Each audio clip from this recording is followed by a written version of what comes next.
All right, welcome to the Flopbuster Movie Show Live. A new episode coming right at you. It's Tony, Gabe. We got Brett Man here from Good Real Hunting joining us once again for another round of summer movies. This time comedies, and we'll get right into that. I'm gonna go ahead and let you guys go ahead and introduce yourselves, say a little something. Gabe, you got anything to add on? No, I'm good. Well, wait a minute. Your name's Gabe too? I was like, no, I'm Gabe. You can't be Gabe. I'm Gabe. There we go. Now I'm There we Brett. go. We got to add Brett right back to his spot there. Nah, I'm messing. What's going on, you guys? I'm happy to be here. I love me some comedy, so that's why I was so happy y'all got me to, or just to invite me once again. It's always a privilege to be on your guys' channel, and plus we're teammates now. We have to bond so we can beat these final ghouls. Oh, it's a must, man. I think we're gonna win. I don't think I know we're gonna win.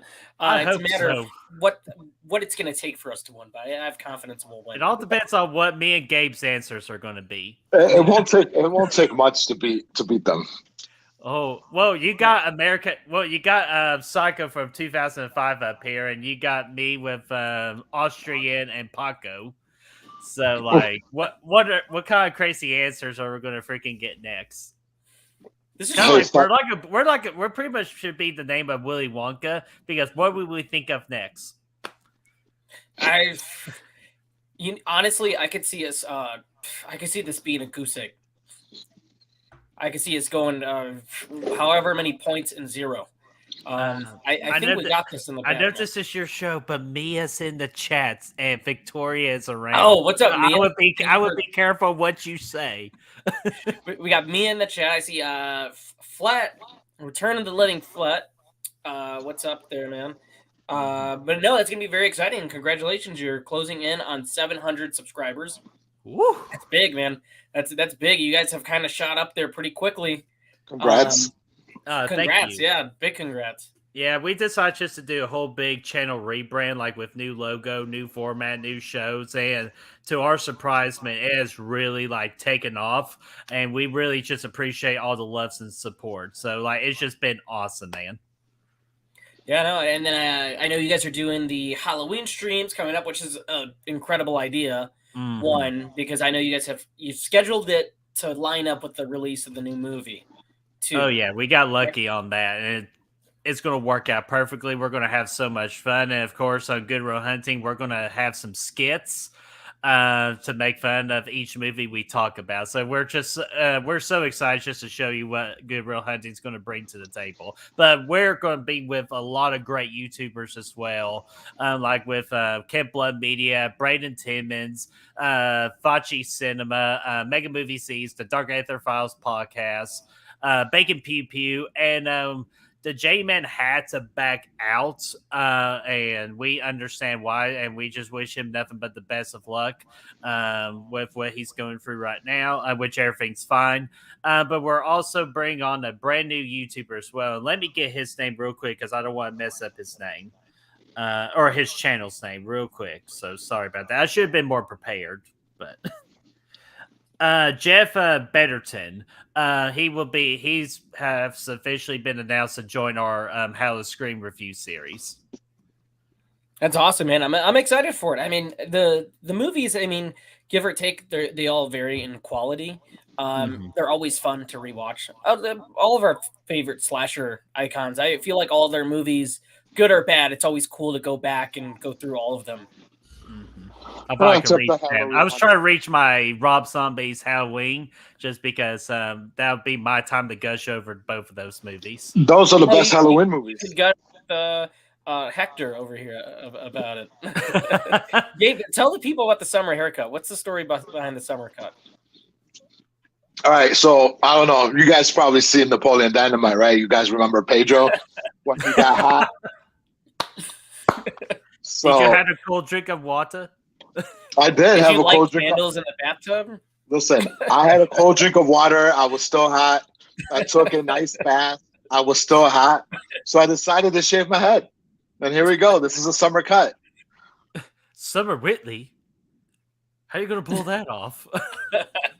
I'm sorry. I absolutely love that movie. Like it's the best. I know way too much like dialogue of that movie than anybody should. But. So I recommended that movie to my father. And I was like, "Oh, dude, I was like, you gotta watch this, Dad. Like, you're gonna love it. It's hilarious." Because I thought it was hilarious, right? And he calls me like an hour after he watches it, and he's like, "I'm never ever listening to a movie recommendation." He's like, "What the hell did you make me watching with this?" He's like, "It was so dumb." I was like, "Hey, it was hilarious." But that's the point. It's so dumb. It's great. Exactly. That movie was recommended to my dad from a Blockbuster employee. Because everybody, it was like the #1 selling DVD for a while. Like everybody was renting it, and he asked like, what's one everybody's renting right now?" And it was Napoleon Dynamite, and we laughed our asses off. I think I watched it at least 5 times back over the weekend when that came to DVD. Man, every line in that movie is so quotable.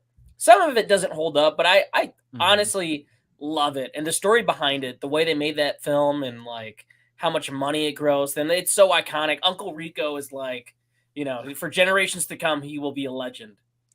For Uncle Rico, man, like he could. I heard that guy could just throw a football over the mountains. You know what, Napoleon? You can leave. Okay, I see. That's where they comes into play. But the movie does not quite evolve quite as well during this time frame, because I was about to say a certain line and I cannot say it, but. Oh yeah, I mean, when you're messing around, I still say quesadillas. Come eat your quesadillas. Fine. And honestly, no, that movie is incredible, and I'm happy that you took inspiration from Pedro, because he's a legend. He's a legend. Yeah, no, I did. He's a legend. He's an iconic character in Hispanic pop culture. Hey, Gabe. So pretty much we're friends now. So that means like you got my back and stuff, right? The what? Oh, never mind. Oh yes, I got your back. We've exactly followed that line. You went what? I went, never mind. We got to bring your cousins with the sweet hookups too. Oh, dude, I got all the cousins with the sweet hookups. I got bankers, I got flooring guys, landscaper guys. I got cousins everywhere. What kind of guns you use? What kind of what? Freaking 12 gauge. Freaking 12 gauge. Gosh. I get the attack of my cousin. What would you do in that kind of situation? We were hunting wolverines. Oh my god! Can we just do a Napoleon? No, I'm just kidding. Yeah, I know. Now we got to do Napoleon Dynamite stream. You think anybody wants to kick my ass with these stars and stripes pants? You think anybody wants to go around and once gets a roundhouse kicks to the face? You think I want to go home over there? Starla every night? Forget about it. You look like Peter Pan over there. And the wisdom of a man. So we got a few movie things I want to cover real quick. So a couple of movie news things, but I think what we're all saying at the end of the day is we need to do a Napoleon Dynamite stream. Yeah, I think so. Party or something. Yeah, we need to do we need to do something Napoleon Dynamite wise, because it's flooding back all these memories. Okay, so we're gonna round up the movie news, which we haven't done in a while. I feel like maybe we had a couple of topics, but we got a handful of things here, so I'm gonna run them down real quick. Top Gun Maverick smashes the Memorial Day record, and now everybody's rushing to the nearest Scientology location in honor of the God amongst men, Tom Cruise. That's a great bucket right there. First trailer for Pinocchio is released from Disney Plus. And it's definitely what nightmares are made of. Our first look at Beavis and Butthead Do the Universe. Stranger Things 4 breaks the Netflix record for most watched hours of a TV show. We have Obi-Wan Episode 3 out, and that'll round up the news for the week. First thing I want to talk about, guys, are any of you fans of Beavis and Butthead? Have you seen the trailer? I'm not the biggest fan. Have you seen the first movie, Brett? Me? No. I'm just not. That kind of comedy is not for me. But I can see where it's like iconic and funny. But it's just not for me. I am Cornelio. I need TV for my bungle. Okay, that one I remember. Gabe is a fan. I love Beavis and Butthead. I grew up on Beavis and Butthead. I hated. Well, I'm not gonna say hate's a strong word, but I didn't like it at the beginning because I'm a huge hip hop guy. So they would play a lot of rock music, and then once I started converting into listening to rock music as well, just and I was like, all right, I mess with this show. I fucks with this show, and it's just I just thought it was hilarious. Yeah, no, I think the trailer looks great. And I like the first movie a lot too. So that was a little fun surprise. I guess that drops on Paramount Plus next month. Real quick, we got Connor in the chat as well. I wanted to point that out. How's it going, Connor? The channel formerly known as President CM, one of the day one fans here, or followers of the channel. Mm-hmm.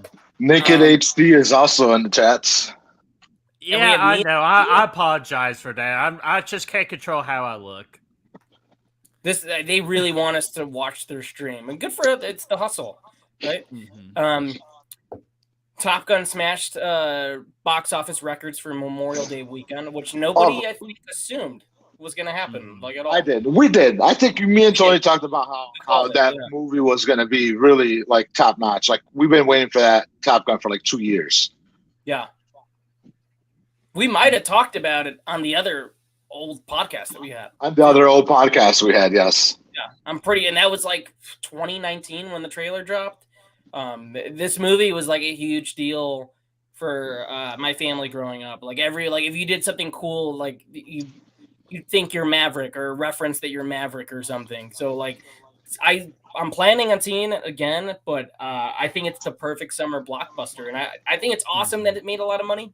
One, but two, I think this is good for theaters, good for business, and good for the future of movies because we're going to get more star-driven films like this.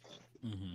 Or we're going to get sequels to like cheesy 80s movies like Over the Top and Cobra. That's going to be the wrong lesson I think studios will learn from this. It's just like, oh, you can make a sequel to a movie from the 80s, and I think everybody will just come and see it. And then we're going to get sequels to like Mannequin or like Howard the Duck and stuff, but it'll be like legacy sequels where everything's super serious, Hopefully that's not the lesson they learned from this. Hopefully it's that, movie stars still bring in ticket sales and people want to watch movies where cool people do cool things and there's a lot of heart. You're saying you're not going to watch a Cobra sequel? No. But I would see a Cobra director's cut. That's I know Stallone has that on the back burner, so I would definitely do that. I don't know about a sequel though. That movie's very 80s. It should stay in the 80s. Same thing with Over the Top. Oh, the perfect 80s one they can remake easily or reboot is The Breakfast Club. Gabe brought this up. Yeah, I did. It's just we live in a new generation. They can easily retell this story, but make it their own. It's not going to be as good as the classic Breakfast Club, but I can easily see them. A couple of years have passed. We live in a new era, new generation. We can easily make a remake this.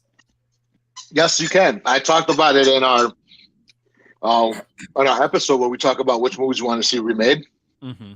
And Breakfast Club was the one I brought up because you could have the black kid, the Latino kid, you have the emo, the gay kid, like all these like type of different things that not that they didn't exist in the 80s, but things that were kept like hush hush, right? Like don't ask, don't tell type things. Now everything's in the forefront. Everything's out in the open. You can bring all these characters out in the open and make a really great Breakfast Club. Oh, I absolutely agree with that, but do I personally want that remake? No, just because I love the first one so much. But eventually they're going to do it. Like I hope so. I feel like, but it's not going to be like, gosh, almighty, how are you going to be a quote like does Barry Manilow? You rate his wardrobe. Yeah. I don't know. I'm just sorry. I'm just such in a good mood tonight. I'm just stumbling my words, so forgive me. You'll get some pretty good. You could get some good, like Gen Z music. I don't know, like Billie Eilish or Olivia Rodrigo. Maybe some Harry Styles. Billie Eilish needs to be in that freaking movie playing the emo chick. Yeah, that would be perfect. she's yet to really make like her acting debut. I don't know if she's been in anything. Well, she's She already won an Oscar for her or song for "No Time to Die." No Time to Die. Yeah, So might as well just let her be in a movie. that's true. I don't know if anything's like sacrilegious or like you can't remake, because I think everything's gonna eventually be remade. There's another something that I was supposed to write in the notes that totally skipped over me was the remaking Arachnophobia, which I think, as much as I love Arachnophobia and I think it's a perfect summer type of horror film, like I love it. It's such a great creature feature. I think that's one of those you can remake because it's like almost a forgotten classic where you could do something really cool with the concept, and there's not many spider themed movies out there right now. So like I think that's produced by James Wan and Steven Spielberg and directed by Chris Lambert, who did the recent Happy Death Day movies. So I think that all three of those things sound really cool to me. I think that's something where you could borrow the concept, do something different. My only hope is that they keep the spirit of what the first one is, with the tongue-in-cheek nature and the comedy and whatnot. Like if you remake things, I'm cool with it, but just do your own spin on it. But I think keep certain things integral, unlike those Rob Zombie movies. Yeah, like the best word I always use for that, because you're pretty spot on with what I said, like how I describe it. Like you pretty much like word for word what I say. But the big one I say is a blueprint. Keep the blueprint of it, like keep the heart. But yes, do you. And that's why I love the Rob Zombie Halloween movies, because he did exactly what we just discussed. Shots fired by Tony over there. No, but I'm actually excited for his monsters. Like I've been saying that on the show for a while. I want to see a trailer. I think that's where like his sensibilities are going to work perfectly for that. I'm excited to go see him in concert on August 5th. Oh, nice! How nice! I love Rob's music. Man, he's done so. I mean, with White Zombie, obviously, but Super Beast, The Living Dead Girl. Like he's done so many. Like I think people besides his hardcore fans, because he's so wrapped up in movie fandom now, like people forget how talented he is, like in music. And I know that wasn't even something that he wanted to do. He wanted to always do movies and direct movies, but he just also happens to be a really, really good musician too, which is awesome. I'm really excited for his reboot of the Monsters. Just no more Halloween movies. I think I'm happy with that. What if he was to remake Halloween Resurrection for you? Then that's the 9 times out of 10. I agree with that. Yeah, for sure. Like, this is awkward. I thought you liked Rob Zombie's Halloween, so whoops. Gabe does. I know Gabe did, but I thought you did too, Tony. But nope. Oh no, I like to give him shit on it. I don't mind those movies. I don't hate them, but we definitely played it up for one of the old episodes of Flopbuster just for the back and forth. Yes, we need that episode to be released. Yeah. Me and Victoria have been clamoring for him to release the episodes, the Tony cuts. There's like 3 or 4 that we recorded and we never released them because we took a sabbatical and then decided to like reformat the show like 6 months later to what we currently see now. So yeah, it's weird. We did it didn't feel like a long break, but we took a very long break. And it wasn't like on purpose or anything. It was just like we were waiting for episodes to be edited, and then I think we just used that as a crutch to not make more things. But there's like I think House of Wax, that's not out. Right. There's Halloween 2, and I think there's another one that was never released. Was it? I know what you did last summer. Was it? I know what you did last summer. I think it was. I know what you did last summer. Ooh, and July's around the corner too, so that'd be a good time to drop it. We could do a 4th of July stream, man. We could do something like that. Welcome to Earth. We could do Independence Day. we could redo this. We could redo the Sandlot. We could remake it. That could be a skit. We could remake the Sandlot. You know what? You remind me. You look like a little bit of like Benny the Jet Rodriguez with that haircut. Benny. I could put some big glasses and be Squints. God, kill me, Smalls. You're killing me, Smalls. You know what? Let's just jump into these movies. Wait. Before you do, you just got to acknowledge the one big movie news is that Johnny Depp's coming back to Pirates. It's been announced. Wait, Has it though?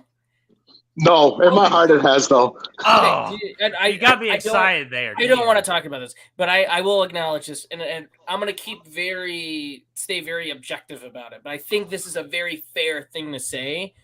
No matter the outcome of this trial, and it is movie news, so I guess we can't really avoid it because it's a big thing. I mean, 2-3 million people watched that stream of the verdict. Way more. That was just one stream, so who knows? No matter which side you fall on, I think neither of their careers are going to take off after this, especially not Amber Heard because she lost and she's going to be bankrupt. But I don't think Johnny's going to have this comeback story like everybody thinks he is. It's great that he won for himself, and he cleared his name. But I don't think that. I think once you're shunned and once things don't go your way in that business, there's no comeback. Unless it's drug related, like Robert Downey Jr., of course, because that's like a personal demon thing. But I don't think he's going to have this comeback that I think a lot of people think he is, including Pirates. I think that's like that ship is failed. Get used to Margot Robbie and Pirates of the Caribbean because it's happening. Listen, I will agree with you in the fact that they both lost. In my opinion, in the court of public opinion, they both lost. They're both in fucked the up. court of public opinion, I think that he won. He won because his attorneys. I will say, the shit out of him. I will say though, he will act again. People are gonna hire him. If they hired Polanski that does all that creepy shit, and he's off in fucking Poland or whatever. In $100 million movies. Probably not. But do you want Johnny Depp in $100 million movies? I think his bread and butter in the late 90s of being in these sort of weird, independent, non-independent horror films really is what really got him and under like people like, oh, he's the weird actor, but he's really good in these movies. Like that's what his bread and butter was. You know, Ninth Window and all this other stuff, the Ninth Gate or whatever they're called. Secret Window. So yeah. So that's what I'm just saying is he could be in those types of movies and his weird roles. Is he going to be in another Tim Burton movie? Maybe because Tim Burton loves him. Yeah. But to say that he's not going to be to that level or not act anymore, he's going to act. She's going to act. She's going to come back and she's not going to be, Mira from Aquaman going forward, but she's going to do something. She'll start an OnlyFans or something. I've been seeing that trend. It's like a couple of months from now she'll be a my OnlyFan or OnlyFans. But hey, only thing I can say is if Brendan Fraser can have a comeback story, so can Johnny Depp. Oh no, sorry, you cannot compare Brendan Fraser. He's America's sweetheart. Hey, we're having a Brendan. Hey, he's my hero in the Mummy movies. So. I thought he was the coolest guy when I was a kid. Between that and he Looney was Tunes cool. Back in Action, Monkey Bone, Yes. he was just in everything. He was in everything. Encino Man. What's that one devil movie he was in? Bedazzled. Yeah, what's the name of that chick's name? Because she was a chick in Austin Powers. Yes, Elizabeth Hurley. Mm-hmm. Yeah, that's a fun one. Yeah, I don't know. Brendan Fraser is in the midst of a comeback, but he needs to be in the forefront again because I think everybody forgot he was like the original cool, cocky, leading man, much like a Chris Pratt. Mm-hmm. He was our He generation. kind of was the Chris Pratt of the 90s, isn't he? He was, yeah. Which I'm seeing the OC right now, and Chris Pratt's in that. I was like, oh, he is really? Yeah. Damn. One of his first roles. I don't know. I wish them both the best because I think the craziest thing when you put stuff out there on the internet is that somebody's going to be villainized in some group or form. Right. Obviously, she's the one being heavily villainized right now, but there's another side that thinks Johnny's the villain, and I think none of us know the actual situation. We don't. Only these two people do. One of them was lying on the stand. There's a possibility that both of them were lying on the stand and both stretching the truth. Mm-hmm. But the whole time I was watching that trial, and I think everybody was, because it was just like, well, how could you not? Everybody, even if you say you weren't watching it, you were watching it. Everybody was watching it. it's crazy because it's two various different kinds of stories going on. But yeah, you never know who's telling the truth and who's not. But clearly, the jury sided with Johnny Depp and thought that he had the better case. So if he does get the comeback, good for him. I think it's an uphill battle. I mean, especially now because he's a bit older too. He's nearly 60 years old. Hell, I just take my 13 million and just ride off to the sunset. That's just my opinion. That's what I would do. Mm-hmm. I could do a lot with 13 million. I think I could too. Open up a restaurant or something, or a bistro. Are his financials out where it says like he spends like $2 or $3 million a year on just the wine itself? Is that true? Dang. Yeah, his financials came out a couple of years ago because they said that he was broke, and then they went through like an itemized of what he spends, and I think he spends about $350,000 on wine a year. Good Lord, Jesus Christ! So yeah, 13 million is not going to last them. No, at all. You see how many people he's got in his payroll, and he's got like houses everywhere. The man owns an island. That 13 million is going to go away very quickly. A lot of that generation of movie stars just buy anything. That's how Nick Cage went bankrupt. He bought a pyramid, bought a dinosaur. Like he named his son weird names. Like the guy is just, these guys are kooky. They're crazy. Is that all you want to say about Johnny Depp? Did you get it out of your system? No, not yet. I won't until we do a Johnny Depp movie show. We'll do it on the anniversary of the trial. All right, let's jump into the movies because you guys mentioned one right off the top. And for anybody that just joined us, or if you got lost within the craziness of the movie news and then are segueing into Johnny Depp stuff, this is the Flopbuster movie show, and we have Brettman on to talk about summer comedies. And Gabe already mentioned one of them, so we're just going to go ahead and start there because this is a summer classic.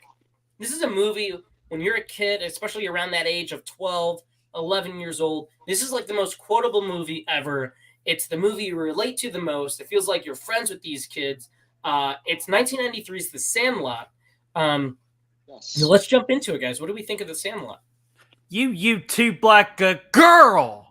No, I'm just kidding. No, I'm messing. This is actually shamefully my first. It's not a first time watch. I've seen the movie long time ago, but this was like I've seen bits and pieces of it, but this is my first time watching it from beginning to end, and I'm kicking myself, man. I could see this being like a big time childhood favorite movie of mine if I was little. So I kind of missed the mark on it. I still loved the movie. I thought it was great. Gabe, this was your pick. This is my pick. In fact, Tony said 5, and we had our list our 5, and then I was like, you know what? Let's make it 6. Let's add The Sandlot into it. I know the movie was based, set in the 60s era. But growing up in the early 90s for me, that's exactly how I grew up. My summers were spent playing baseball. Baseball to this day is my first love. It's my first, sport that, I love, more than football, more than basketball and stuff. But anyways, this movie in itself just encapsulates my upbringing in my neighborhood in Chicago. It was just me and a bunch of guys just playing baseball every morning from sun up to sundown. Didn't matter where we played, whether it be at the park, on the streets, in our backyards. We're just playing baseball all day. So that's why I'm like absolutely in love with this movie. It's just because of that. It just feels like my childhood. Hell yeah. And I think everybody can relate to first off, I want to get something out the way because this is something that didn't bother me as a kid, but it does now. It's a minor gripe, but not really with the movie, but with one character. Which all the kids are great in this, by the way. They're it's so hard to pull off kid casts, but the kids in this are so good. And in the 90s and in the 80s, there was this keen eye of finding great child character actors where they pull off the funniest lines, and sometimes they're even more talented than adult stars, and the kids in here are fantastic. I got a problem with one kid, and this is something that I watched it last night, right? So it's been a few years, but it's a movie I always like to visit around the summertime. It's one that I would rent from Hollywood Video a lot. I got a problem with Smalls. I think Smalls is the dumbest main character ever in a kid's movie. I think he's like stupid, like beyond stupid. He can't catch a baseball. He doesn't know who Babe Ruth is. If you're a kid in the aw shucks 1960s, don't you? I feel like every kid's gonna know what Babe Ruth is. But he's a nerd. He is a nerd. But you're gonna know what Babe Ruth is. He's on the cover of. Listen. I'm gonna have to be the protector of Smalls here, because in the beginning his father died. So he said that his father died like right after he was born or some shit like that. And then his mom didn't remarry until he was 12 years old. So I'm not placing this on the woman, because the woman could have taught him, like his mom could have taught him baseball. But apparently, so for the movie sense, he didn't know anything about baseball because he was being raised by his mother, who his mother may have not known. Obviously she does, because in the movie he's like, oh, my mother even knew who Babe Ruth was. But she didn't have the time because she was working and just trying to run a household without a husband. What was this kid doing? Knitting? Was he like twiddling with his fucking thumbs? Like maybe doing cooking. He was doing science shit. All you could do is hang out at corner stores and eat candy cigarettes and collect baseball cards. Like do not talk shit about candy cigarettes. Those are the best. Did they make them? The problem with candy cigarettes is that they lead to real cigarettes. Hey, you know what they do? I was clean, so. Yeah, I was clean too, but my cousin, this is a true story. He used to eat candy cigarettes all the time. They were his favorites. And then he got this cigarette toy that would light up when you inhale. They used to make them. It was like the gag cigarette ones. Oh. And then he turned into a methadone addict. Now he's living in Skid Row.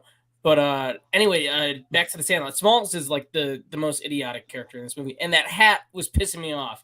I'm happy that Benny took that hat away from him, because I'm watching this. I'm like, I don't remember that hat being so freakishly big. I've never seen a hat like that before. So I have a bit of interesting information for you guys about this movie. It takes place in Haddonfield, if you guys didn't know.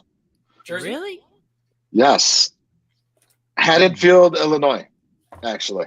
Like the same place Michael Myers. So in Sandlot, there is a drugstore called, Wait. Is Haddonfield, Illinois, or Haddonfield, New Jersey? I thought they were in California.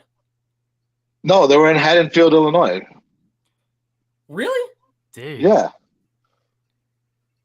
So, but why are they not Chicago Cub fans?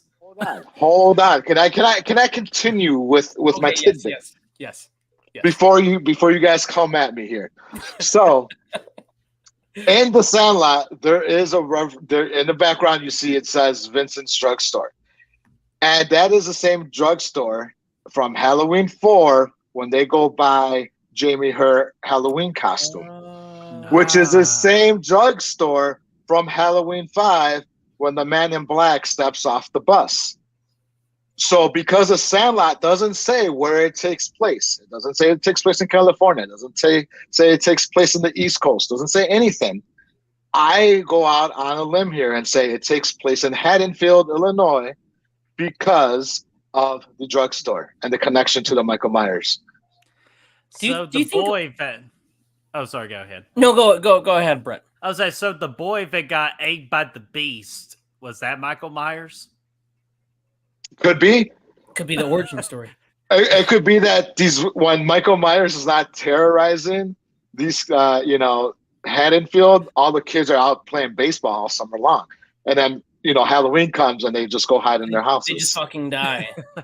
Or Michael Myers could have been the kid not picked to play baseball on either the Sandlot team or the Rich team.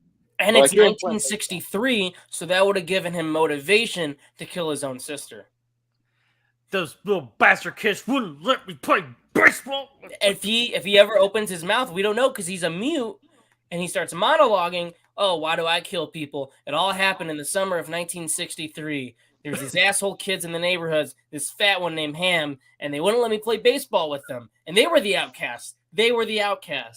It's plausible. It's definitely plausible. And they take that group picture at the end of the movie where it ends with the group of them in that picture. And there's like freaking Michael Myers in his clown outfit going, It's possible.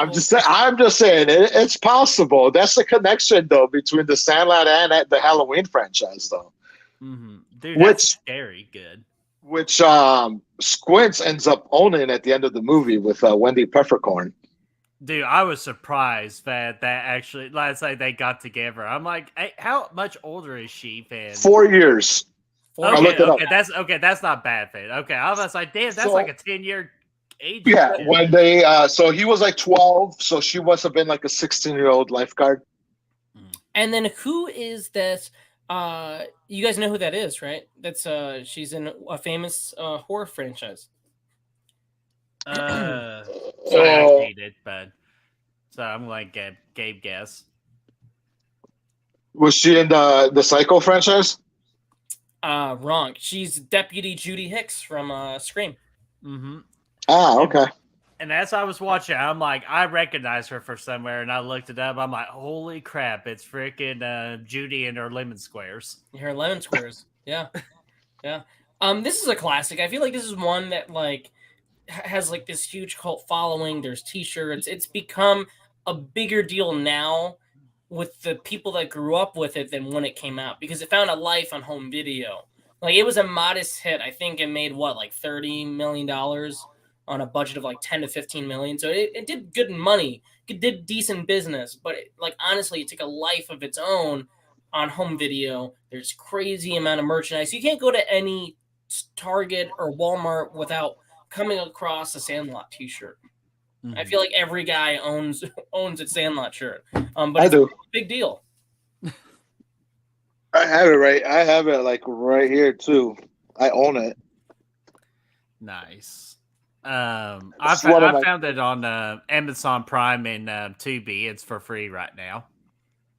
So this is not one that you grew up with, though, right, Brett? Like you've seen it before, you mentioned, but this is one that like just wasn't one that you really went back to. Yeah, exactly. Like I had like I had 3 movies on repeat when I was little, and that was Lion King, Basketball, and a mixture between Mortal Kombat and Street Fighter. Those were the movies I watched all the time when I was little. So I didn't have the same impact of Sandlot like someone like Gabe does. Right. Which, first off, Gabe, excellent story about the Sandlot. That's badass. So I know why you're so attached to that movie. That's awesome. But I missed out on the mark, and I'm ashamed because I know if I saw it when I was like 8, I would have loved that movie.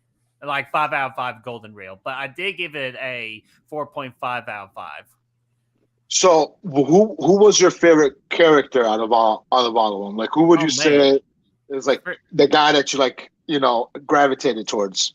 Oh, the one I gravitated towards? I actually gravitated towards Small because I got picked on a lot when I was a kid. And then I found my group of friends and they accepted me for who I was and they just made me one of their own.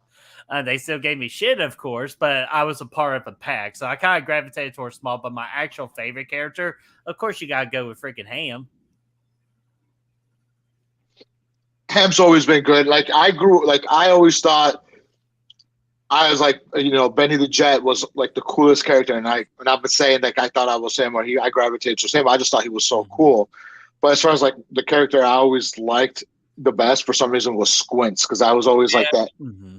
I always had glasses, like little nerdy, like making up stories. Nowadays they call them lies, but when I was growing up, it was just telling the story. I was definitely Squints as a kid. And I'm glad you brought up Benny too, just because I actually did have a childhood friend in my life that I was Small, and he was like the Benny to my Small. He took me under his wing. He got me to come out of my shell and all that. So again, that's another reason why I gravitated towards some Smalls. So I'm a defender of Smalls too, Tony. You know what it is? I think the kids that were like Smalls in class, I just didn't like because Tony they were wallflowers and stuff. No, I wasn't the bully. I was just like, you're killing me, Tony. That kid's just fucking weird. Like he's just sitting there, like doodling or whatever. What? Fuck him. Tony would be on the baseball team that comes up with the bikes, the rich baseball team. Yeah, the rich kid. So the Sandlot, we can all agree, is one that's we can. It's a must watch, especially with the 4th of July fireworks, playing baseball under the fireworks. It's like a great summer movie, like right in the middle of summer type. Real quick at the end, I want to make sure everybody gets to shout out other picks like quick fire. So just wanted to drop that in real quick. If you guys throughout the show think of any other favorite summer comedies, at the end we'll mention those as well. But this is the list that me, Gabe, and Brett compiled together and worked on. The next movie on the list, I want to shoot over to Brett because Brett chose this one, and I'm interested to see why it's one of his go-to summer comedies. It's Dodgeball. Now, Brett, when I messaged you, you said you want to make sure that Dodgeball's on the list, which I love this movie. But tell us about it. Tell us about Dodgeball. Yeah, well, I kind of misunderstood, like, when we're talking about summer comedies. Now, when I watched the ever movie, it's like, oh, I know what they were doing. Here's me, the asshole, that picks Dodgeball. That has nothing to do with the ever kind of summers. I just thought we were talking about summer, like comedies, like summer released movies. Yeah, exactly. So that was my mess up right there. But I still absolutely love Dodgeball, though, because like it's just what we call just a movie, just to turn off your brain and just freaking have fun, and just to have fun with the cast and all that. Dodgeball was that movie, and plus, I'm always a fan of playing dodgeball in gym class too. So it's always just. And plus, I could just quote that, like kind of like how I can quote Napoleon Dynamite. Me and my buddy Brad, we can quote Dodgeball like crazy. Yeah, no, I love Dodgeball, and I was happy to see you put it on the list because I haven't seen it in a while, so it was cool to revisit. One, the cast is stacked. Vince Vaughn, obviously, Ben Stiller, Ed, like, what's his name? Freddie got fingered. Oh my god, the dad! I'm blanking up. Brian. Oh, I know the dad. I know the dad you're talking about. I'm trying to remember the guy who plays Cotton. What's his name? You could dodge a ball. But who's the guy that plays Cotton? Jason Bateman. Because he had a career resurgence because of Dodgeball. He did, and he was in a bunch of things in the 80s, and he was good character work. But this is really what pushed him through on the comedy scene. Obviously, Ben Stiller is in an all-time like character role, one of his greatest roles. Mike Goodman. But what I love about Dodgeball is it's part of a genre of movies that we don't get anymore. That I can't think of that they don't even like try to make anymore. One, because it would offend people, but two, it's very much of that time period, and I call it the snobs versus slobs genre. It's very much from the 70s and 80s, and this movie feels like a product of the 1980s, where it's a bunch of like ragtag, like slobby sort of nerds against, like the preppy sort of perfect like team. It applies to Dodgeball. You have the ragtag group versus Ben Stiller's group. This was a fun one to rewatch, and it was also my first girl-on-girl kiss I ever seen in a movie. Blew my mind when I saw that happen. Man, I told you she was a lesbian. I love that, like that black actor. Yeah, he's like so that got the dickhead. Like, so it's okay, man. He'll just like fall off the roller coaster. It'll be fine. Yeah, there we go. No, I'm serious. Cousin Ray, boop. Fell off the roller coaster, broke every single bone in his body. Oh man, it's a fun movie, man. It's one that I feel like is always forgotten as of recently. Yeah. No, so like Tony sent me the list, right, and then Dodgeball was in there, and then underneath it he put in, "It's a bold move. It's a bold move, it's a bold strategy. It's a bold strategy, Cotton. Let's hope it works out for him." No, it's like you guys said, everybody. It's like it's such a classic funny movie. I think it's one of Vince Vaughn's like best roles. I mean, I just love how Vince Vaughn, how he just ad libs, or I don't know what he does to prepare for that, but when he starts going fast and he starts like going faster and faster, and like that's where he's his best at. And so that's one of his best little ad libs that he gets going with that. Dude, and the chemistry he has with Ben Stiller in that movie is absolutely perfect. Like one of the best like comedy like chemistries I've ever seen on screen. Right, and then this chemistry he has with Christian Taylor, who's Ben Stiller's wife. Yeah. Mm-hmm. Yeah, everybody's great in this movie. It was a huge hit when it came out, but this is really a part of that that renaissance of Vince Vaughn movies where in the 90s he was always trying to do this whole like heartthrob thriller thing. There's this movie he did with John Travolta, I'm blanking on it. It's like he plays the stepdad. Do you remember this movie, Gabe? Where John Travolta plays a psychopathic stepdad. Or no, Vince Vaughn plays the psychopathic stepdad, and John Travolta's got to stop him. It's one of those, like really, like like Swim Fan. It's like all these other movies from the I '90s. don't remember that one from Vince Vaughn. Yeah, so he would do stuff like that, Psycho, but Swingers. After Swingers, he was doing more comedy roles. Obviously, he does Old School. He does this, and then Wedding Crashers. And this whole era is like, I feel like every great comedian has that era where they shine and they go on this great run. And Dodgeball is a part of that run for him, part of that Old School Big Wedding time. Crashers run. Oh Big yeah, time. absolutely. Cool. Anything else you guys want to add for Wedding Crashers? Anything real quick? For Wedding Crashers, Dodgeball. Oh, I was like, sorry, the last thing I just want to talk is when he freaking blindfolds. So it's like, wait, he's blindfolded? Yeah, he will not be able to see their cotton. So like, I could just go all day, and of course, freaking the biggest surprise of the whole, well, the two big surprises is Chuck Norris. Yes. And then, the post-credit scene. Oh my gosh, that was so one of the great. best post-credit scenes. Tony goes to Global Gym, right? That's his. That's where he trains at. Go to Global. That sucks. Fuck average shows. I won that tournament. Fucking Chuck Norris. And then, of course, the other one is Neil Armstrong. Remember Lance Armstrong? God, I feel so old because Lance Armstrong was such a big name during the mid-2000s, and then he got caught with all the cheating and all that, unfortunately. True. But it's still hilarious just to see the Lance Armstrong cameo. Well, you had Lance Armstrong. I had Stretch Armstrong, so I'm much older. Who had Neil Armstrong? Probably like our dads. Not even my dad, like my grandpa. Certain Armstrong in every generation. That's true. Do you remember that award show where Will Smith or Will Ferrell, they had Lance Armstrong there, and then Will Ferrell's like, I found your dad, one a moment. And then they brought out a guy in the spaceship outfit. It's like, this is your dad, Neil Armstrong. And Lance is like, was that the ESPYs? I think it was the ESPYs. Yeah, it was the ESPYs. And then he's like, Will, what's the problem? That's not my dad. Oh, yeah, of course it's your dad. You know how hard, like. Because I may be mistaken, but I think Will Ferrell hosted that as Ron Burgundy. He did one year, didn't he? Yeah. Or he might have presented, but I know he did dress up as Ron Burgundy for one of those. Yeah, he did. And then I remember they did Step Brothers too. They did. Mm-hmm.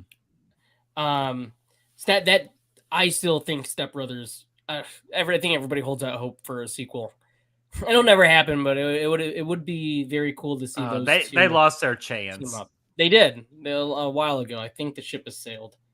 But that was Dodgeball, and that was Brett's pick. But it was a fun one to rewatch because I haven't seen it in a while. And technically, it's a summer movie. It came out in the summer. I made sure of that at least. So. Yes, so it's not like you chose like a Christmas movie. At least it's somewhat summer.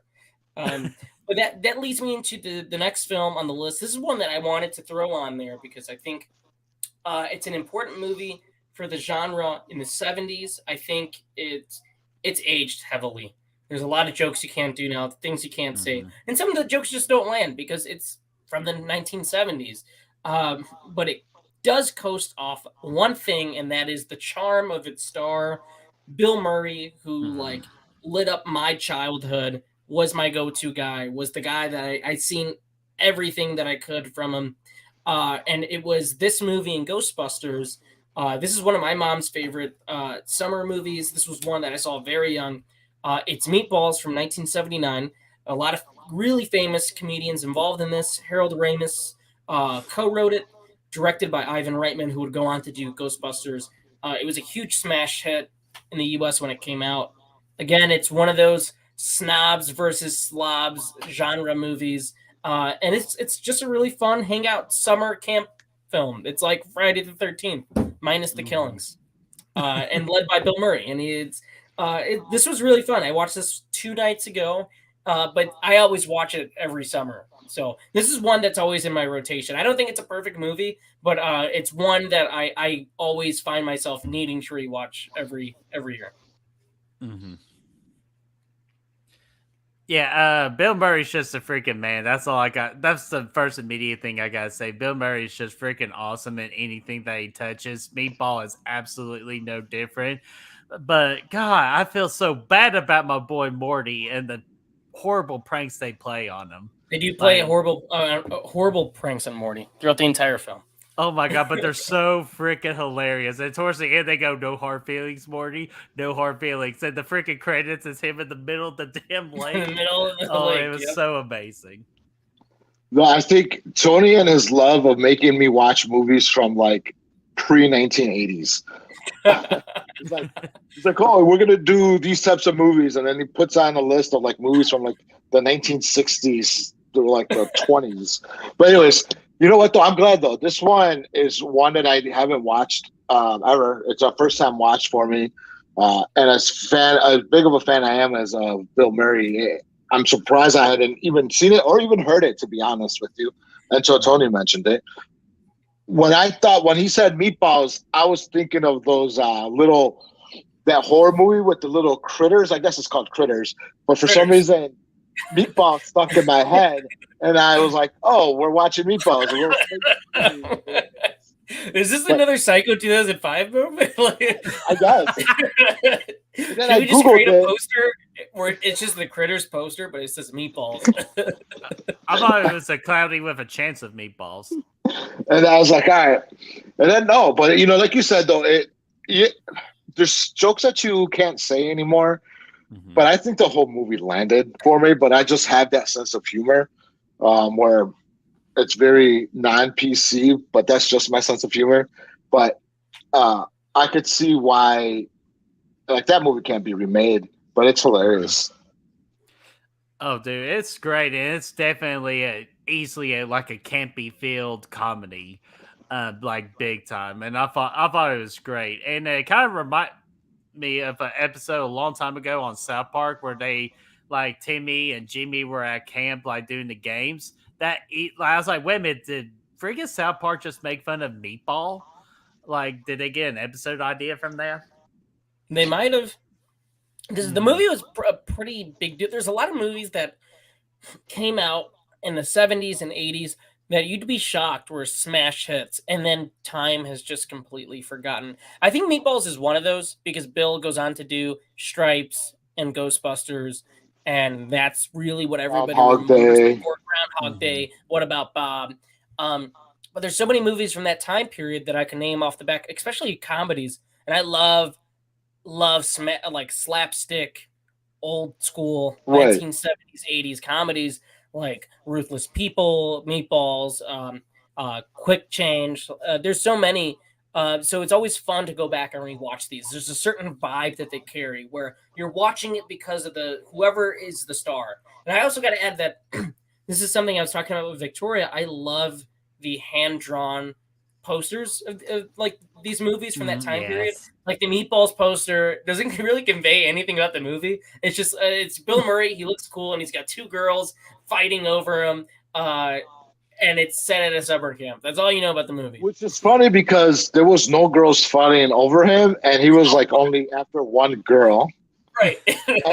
and the word Meatballs is only said once. Like one guy called the song. Yeah, it was the song. I was just sitting there the whole time. I was like, wait a minute, why is this movie called Meatballs? And then I heard the theme song going, Meatballs. I'm like, there it is. I'm guessing it's called Meatballs because they're all slobs. And they're all, they're going against Camp, what was it? Mohawk. Camp Mohawk. Mohawk, yeah. Camp Mohawk. and they're, you know, the preppy side. It's $1,000 a week to stay there and whatnot. And these guys are just all slobs, you know. They're all like disgusting. They're led by sex crazed Bill Murray, who doesn't have a care in the world. Probably shouldn't even be counseling there anymore. Which he was 29 when he filmed that. So. Yeah. God, that's crazy. Which is crazy because now 29-year-olds look like Joe Keery. They don't look like Bill Murray. Bill Murray looks like he's pushing 35, 40 in this. Closer to 40. Yeah, but speaking of the $1,000, I love the beginning of it. They mistaken Bill Murray as Kent Mohawk, the counselors, and he's just like throwing them underneath the bus. Said, yeah, and the winner of this will get like $1,000 to hook up with some hookers, and yeah, and they're like, yeah. wow, so like 8 different countries, so you can start hooking up with hookers. Yes, there's a lot of jokes in this that were like, I forget that it's PG, but like then it's only PG and R. There's no in between. So this movie slides away with a lot of jokes. I'm surprised there wasn't a lot of nudity. I was hoping for nudity. You know what I love though is that this is like a joke that's in like everything, but you can't get away with it now. One, because it's creepy, but two, it only works for that time period, like Porky's or something, where there's always a scene where the nerdy kids want to peek at like girls getting ready or girls doing. It's like they don't know how girls work, so they think like the coolest thing or the naughtiest thing is to peek at them through something. And this movie has that scene. I can name like 20 scenes where this happens. Are you telling me I can't peek into women's locker rooms anymore? Like since when? No, probably since 1995. Yeah, actually, no, maybe 2003. I'll use the cutoff year there. Mm-hmm. Damn. All right. Unfortunately. No, you know what? You know what was a creep? I'm gonna just say it's the creepiest. I think we're skirting around it. Is when he's alone with Roxanne, right? And he's like starts that wrestling match, and she's like yelling, like, "No, get off me! I'm gonna start yelling." Like that was a really creepy scene. But then, because she's like, no. Obviously, she doesn't want it. She doesn't want anything to do with Bill Murray's character, with Tripper. But then they hook up. So it's like, what was like the point of the message there? It's like, oh, just keep on trying even after she says no. Like that is like the wrong message to send. In all these movies, that's always the message, though. And like these, like even in like Rocky, like, you know, I love the first Rocky, but somebody pointed out to me that just like it's really weird how he like swoons Adrian, right? Like he takes her to his disgusting broken down apartment. He has like mattresses with holes in it. He lives like a bum. He is a bum. And he's just cornering her until she makes out with him.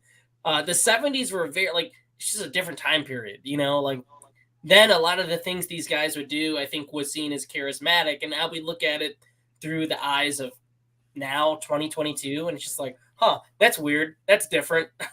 Can't do that now. But then it was socially acceptable, I would say. That's the good way to put it. It was just socially acceptable. At the end of the movie, he's like, you want to move in together? Sure. Okay. All right, cool. As I've never asked anybody to live with me before. And he's got the best outfits in this movie, too. I'm going to be wearing Hawaiian shirts and the red shorts all summer long. I'm going to emigrate to those outfits. Yeah, and he was so good to that kid, too. And that was some of my favorite interactions in the entire movie. Yeah. So there was a lot of foreshadowing, you know, like I think he purposely ran across his cabin. So the kid starts running with him. And then when he goes the overnight, he's like, why don't you run 2.5 miles and then run 3 and then run 4? And I'm just like thinking I was like, he's very specific about 4 miles. I was like, something's going to happen with 4 miles. And sure as shit, one of the competition legs was a 4-mile run. I was like, that's what it was coming up to. Right. Yeah, so this is a fun one. I love summer camp movies. Like the sequels are really bad if you guys ever watch them, but if you're ever like thinking of just watching like bad 80s sequels, you could watch Caddyshack 2, you could watch Meatballs 2 through 4. They made 4? They made 4 of these. Bill Murray is only in the first one. Anybody that who had a lot of talent involved was only involved in the first movie. Harold Ramis, Ivan Reitman, but they made 4 of these. Corey Feldman is in the 4th one, I think. But the first one is a Canadian classic. It's every Canadian actor in this movie. But yeah, it's definitely one of my favorite summer movies. I love revisiting this one for sure. I'll definitely avoid the fourth Meatballs. You should. You should avoid it right after the first one. Just don't watch 2 through 4 unless you want to. I want to transition because we talked about the slobs versus snobs genre with dodgeball. That was a great transition into meatballs. We're on summer camp right now, and I want to transition into a little movie from 2001. This is a movie that has gained a huge, massive cult following, has garnered 2 TV show sequels. It was a film that I knew about. I knew a lot of people loved it. I'm a big comedy head, so like I was interested in checking it out. But I have one friend who's like a massive fan of this. He's like a diehard fan. So I wanted to watch it before the prequel TV series came out, and it's Wet Hot American Summer. This is a whole cast of who's who in the comedy world. A lot of them were just up and coming at this moment. Paul Rudd, Bradley Cooper, Amy Poehler, Michael Showalter, Christopher Maloney, like Elizabeth Banks. everybody is in this movie. I'm gonna go around the table and we're gonna talk about What Hot. Brett, man, what's your experience with Wet Hot American Summer? Is this a first time watch? Yes, it was first time watch for Wet Hot. Because I had to ask you a question. I'm like, what's Wet Hot? And then you're like, oh, it's Wet Hot American Summer. I'm like, okay, that's better. And I found it on Letterboxd. And then and I was surprised how star-studded this cast was. Like that was the first thing that drew me in. But I was like, oh, this has got to be good because these are people that we really got to like see and grow up with. And I had so much damn fun with this movie because it identified immediately. It no way treated itself way too seriously. So you easily have to turn off your brain. And I love when I have just to turn off my brain. I don't have to put my movie critic brain on. I can just friggin' just enjoy the randomness. Then that's the best word I can describe this movie. It's so damn random, but it's so damn good. Yeah. What about you, Gabe? Oh, man, I was touching my sweaters the entire time watching this movie. Oh my god, that scene was so awkward.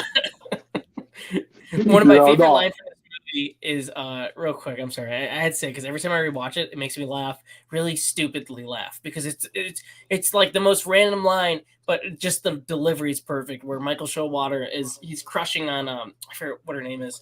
And she walks away, and he goes, "I want you inside me," and she's like, "What?" And he's like, "Like what the fuck?"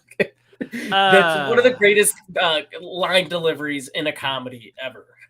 I'm not going to pronounce her name because it's very confusing. But she's from the Mighty Ducks franchise, so she's not a fresh face. She's not a fresh face per se because she was in the Mighty Ducks. She was, I think, in the second one and the third one.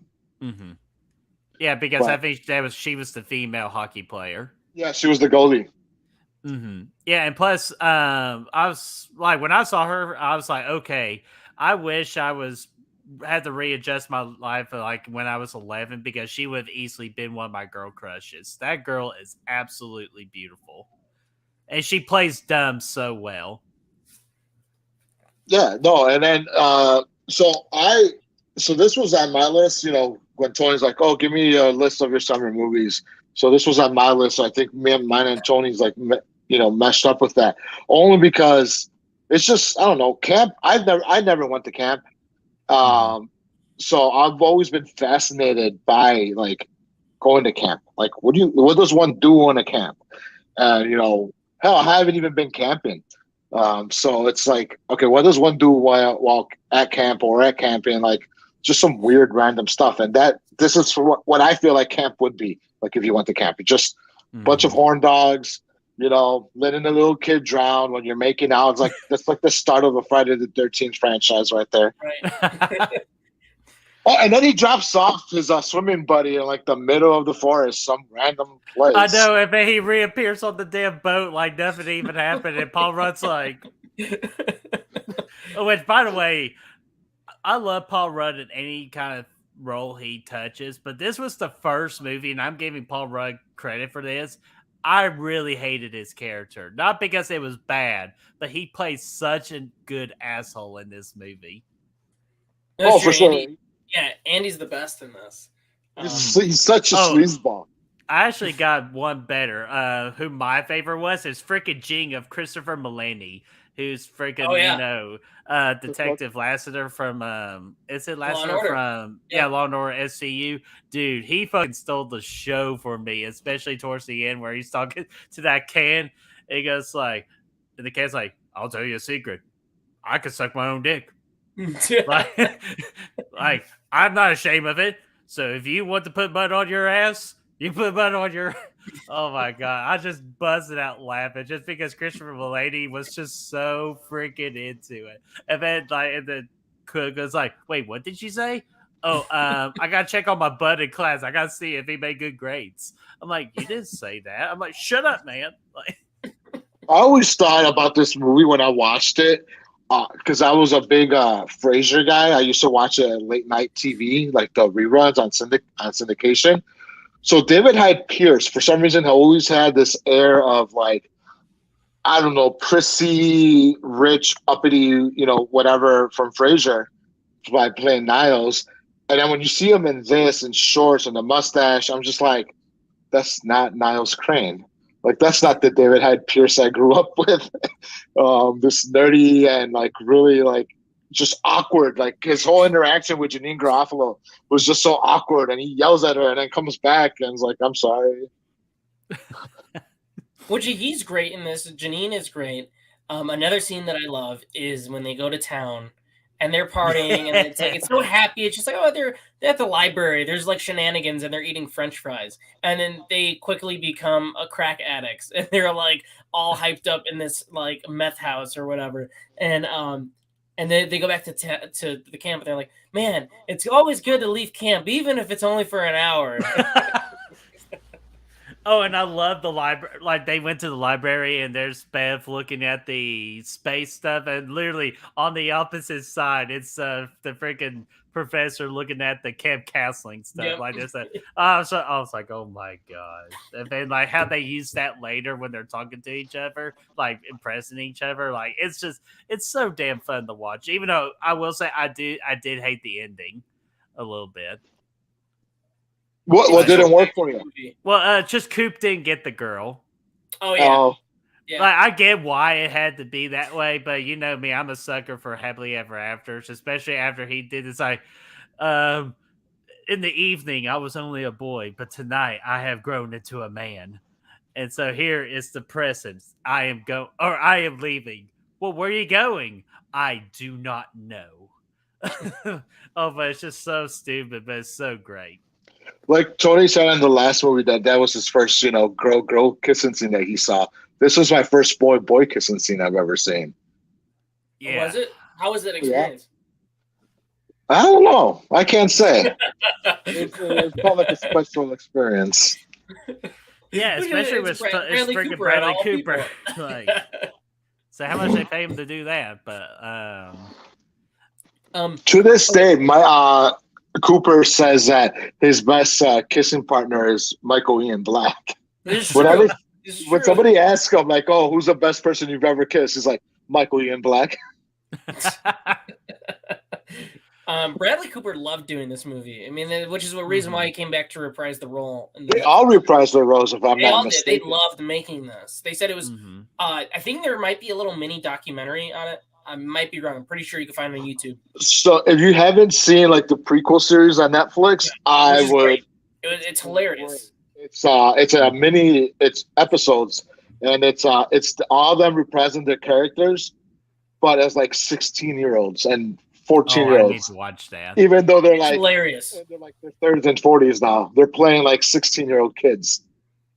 But speaking of the Bradley Cooper and the other guy, like even having that little ceremony in the forest, and those two guys are creeping, they're going like that, and then they busted into the lunch area, and they're like, we got something for you.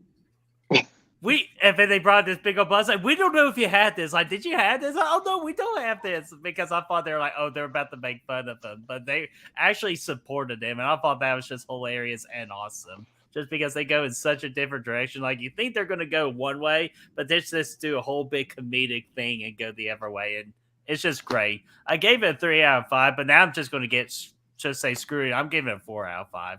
Nice. It's a fun movie, and if you David Wayne, who directed this, he's directed many great comedies. Role Models is one of my go-to underrated favorites of the 2000s. I That's a love good Role one. Models. He directed that. There's a great film called They Came Together, which I love. It's very underrated. But Paul Rudd and Amy Poehler, very similar sense of humor. Christopher Maloney has a scene-stealing moment in there. But that's what I love about these movies. Wet Hot in general, and his sense of humor is that it has nothing else to offer other than how can we make you laugh in the most ridiculous way possible, and how can we up the joke each and every time. The dumbest, like it's like the Airplane thing, right? Like Airplane has that sense of humor where it's like the most typical on the nose thing, but the delivery is so good. Like Leslie Nielsen is so good at delivering those lines, and here it's like Paul Rudd is great, everybody's great, and they're like unknowns at this moment. But now looking back and watching it, you understand why they all become stars. And the show is fantastic too. Everybody's in that. Yeah. And like Gabe said, like for Beavis and Butthead, like that's not, or like for me, Beavis and Butthead, that's not my type of comedy. But this Wet Hot American Summer, that's my type of comedy. I'm a sucker for those type of movies. It works with Ted because I'm a big fan of the Ted movies. But yeah, Wet Hot American Summer, that will be a yearly watch every from now on for me. So I really had so much damn fun with that movie. We've converted another one. And yes. I need to watch the prequel because I didn't know there was a prequel. So that's it's on Netflix. Awesome. It's Netflix. I also love the last scene too. If it like 10 years later, it's like, I'm so sorry, guys. I got here at 9:30. Well, we said be here at 9:00 so you could be here by 9:30. I just thought that was funny. And you could watch the sequel series because the first season of the show is a prequel. Second season is the 10 years later sequel.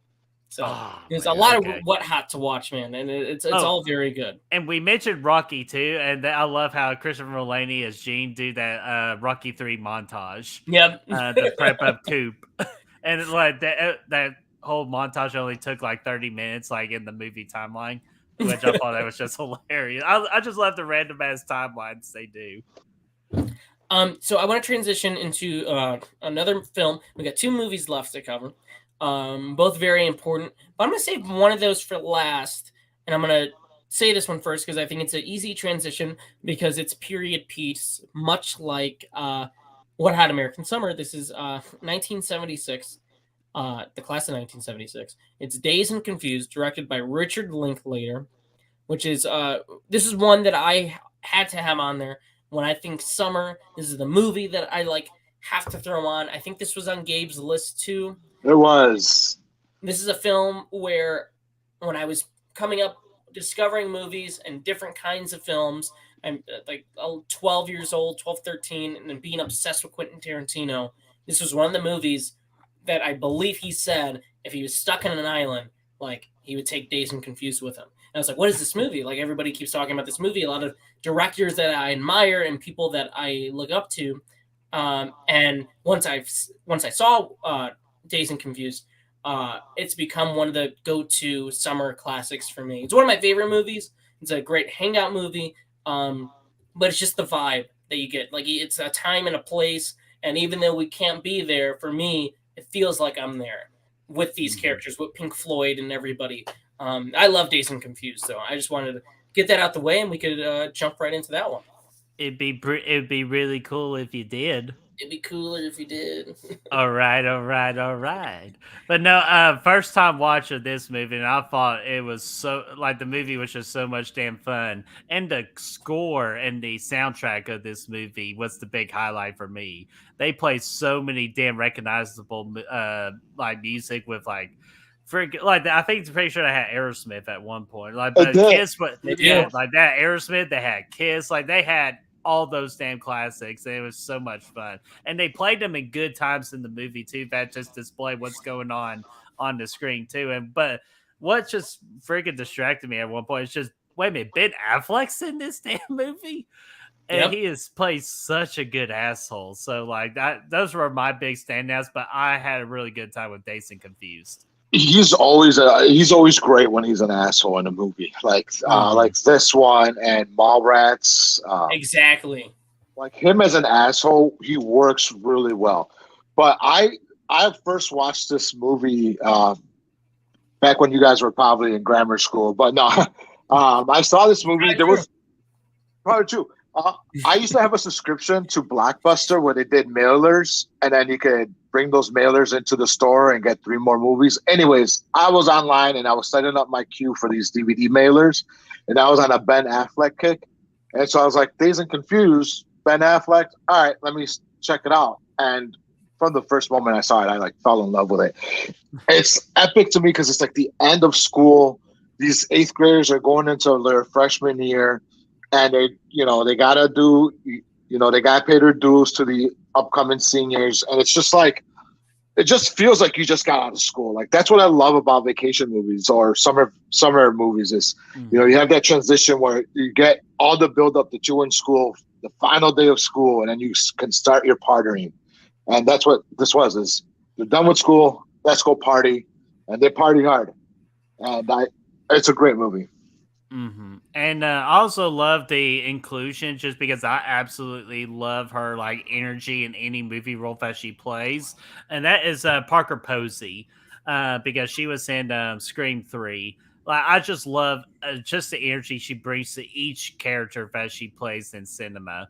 And this movie was absolutely no different. I loved her in this movie as well. You know what was so great though too was Mila Jovovich, where she's plays this kick ass like going at 100 in all these Resident Evil movies and The Fifth Element.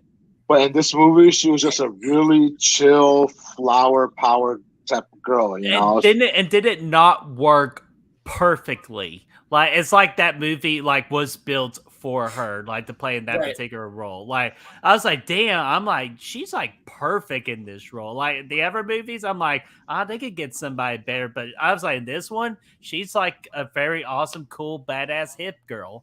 So like, yeah, it's a major thumbs up for her too. And it's credit to Richard Linklater, who he's got an eye for discovering new talent. And everybody in this movie at this moment is new talent. Matthew McConaughey is trying to break in. Ben Affleck's trying to break in. I'm pretty sure Renee Zellweger's in this movie in a tiny, tiny role in the background. She is, right? Okay. Yep. Mm-hmm. Okay. So Richard Linklater is so good at discovering new talent. This is a movie where by the end of it, it's like I want to rewind it because I want to hang out with those characters again. Mm-hmm. It feels like you're saying goodbye to people you actually know, which is one of the reasons I love this movie. It's one of the best. The soundtrack's amazing. Tuesday's Gone, when it's playing, like it's playing at the moment you know the journey is over. Like it's the end of the journey, and like the characters that there's no plot. It's you are in the shoes of these characters. This is what they feel. This is what things are like on the last day of school in the 1970s. Right. The soundtrack, you got Alice Cooper in there. Like everything in here is perfect. He also did. Brett, if you like this one a lot, I would recommend Everybody Wants Some, which is like a sequel, kind of. It's a spiritual sequel. It's like in the summer. It's about a baseball team in 1980.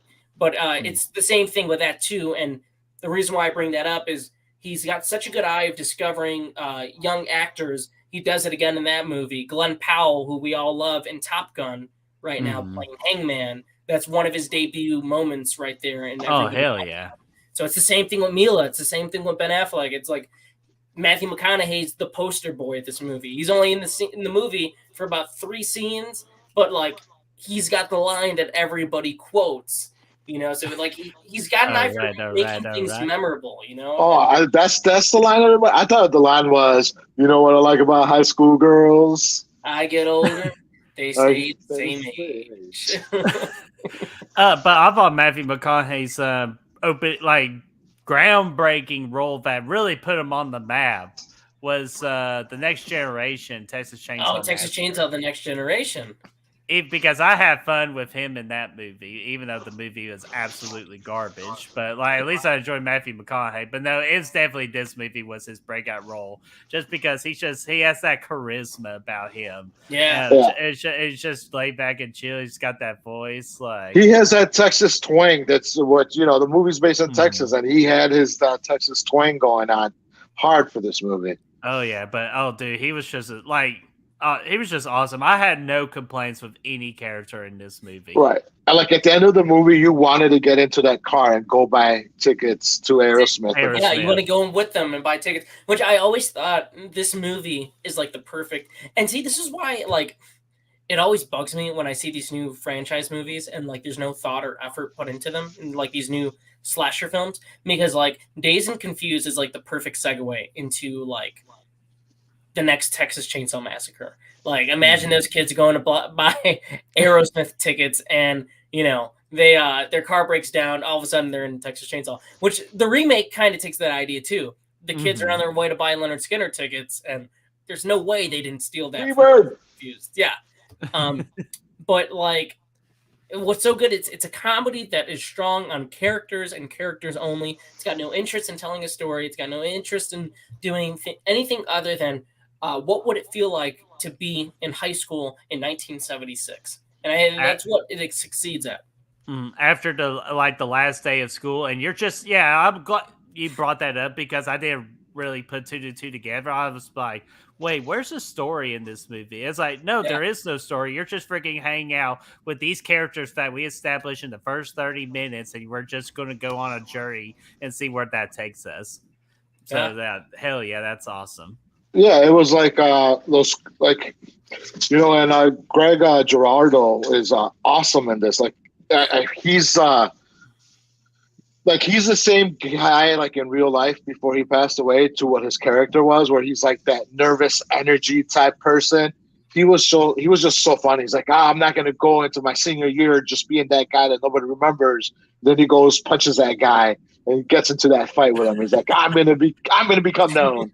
Like Brett Stuart was just, rest in peace. He was one of my favorite comedians, and he was just great in this movie. Mm-hmm. And you bring up Parker Posey, who I love, and Parker Posey is an actress where I fell in love with her in Superman Returns, which was a movie that as a kid I was like big on because it was the only Superman movie to come out when I was a kid.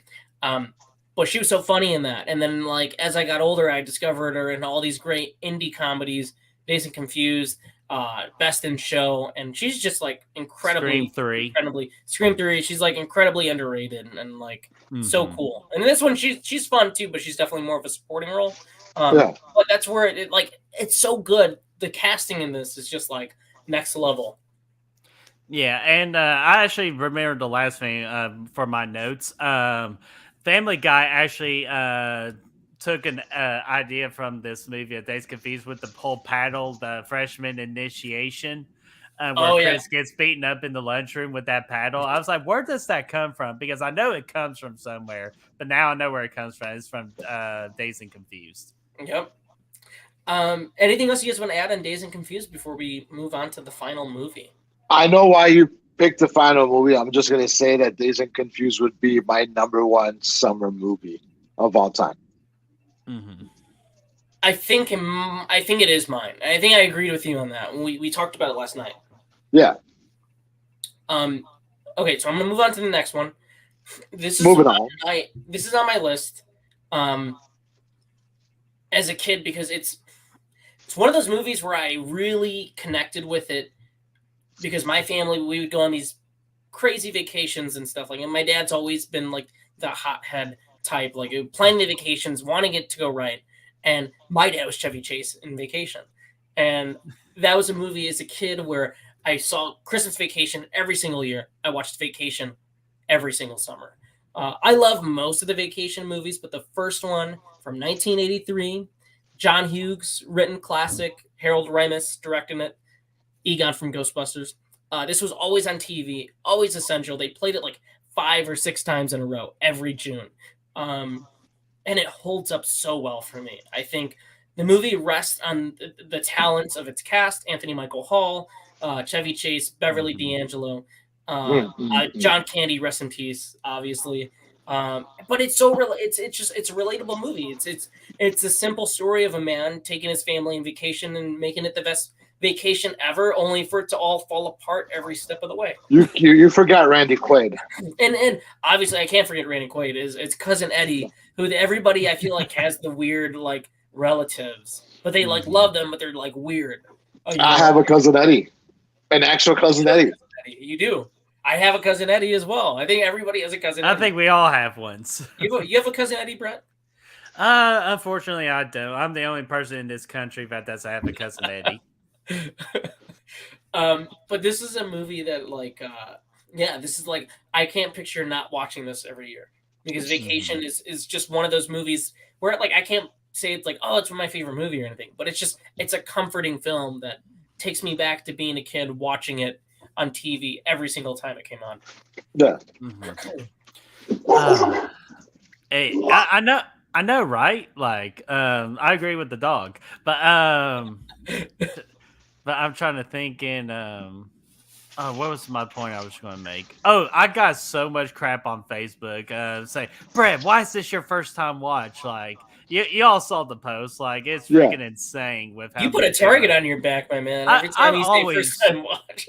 I always put a target on my damn back. So we got to like 3 out of 5 first time watches, huh?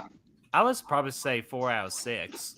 4 out of 6, which I enjoyed every single one that we were watching for this episode tonight. So thank you for the excellent picks, especially this one with National Lampoon's Vacation, because I love going into the world of the Griswolds and just see what kind of crap they stir up.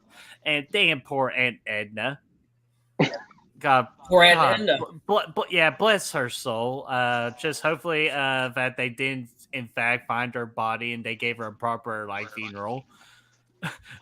That's like, how are you going to explain that? I was like, I'm sure everything's going to be fine. Yeah, I'm sure that's going to go over real smooth. I'm like, what? It's like, well, I don't want to ride with a dead body. Well, we will not put her on top of the car. And then they drive and there she is, like. Just like moving around. Oh, and then of course the freaking the dog dog. Oh my god, I lost it on that one. And then there's at the food place and man, everything's going good. Yeah, whatever you said, dog killer. Oh, it's great. I loved it. National Lampoon Vacation, very damn good movie. It's you know, what speaks to how good it is that everybody has tried to make a version of this. The reboot as well, obviously. But I feel like I can name 5 movies off the back of my hand that are kind of vacation ripoffs. Like Johnson Family Vacation, RV with Robin Williams. There's a ton of movies like this, but none of them can be this. Even the Vacation reboot. You can't do it because it was done so well the first time and so relatable. And it's one of those perfect 1980s movies that exists only in the 1980s. And it's so cool to just go back and look at this and go, oh yeah, this is why it's classic. Yeah. Well, I'm just going to say, though, is I thought I watched this movie. I thought it was... Really? Yeah. And as I was watching it today, I was like, I've never seen it. I've seen bits and pieces from when they talk about movies I love, those VH1 shows I love the 80s, and they talk about the 80s and whatnot. Yeah. And then they'll show a little clip of the movie. That's what I've watched, I guess, because as I was watching it in its entirety, I was like, I've never seen it. So it also was a first time watch for me. And you make a post on Facebook and join in on all the fun. I'll make a little sub comment on the comments on your post. Thanks, buddy. The damage has already been done to my self-confidence. No, but what this movie was, it was so good. It was so funny. And Chevy Chase, he had his nice run in the 80s, such a comedic genius, him and Bill Murray.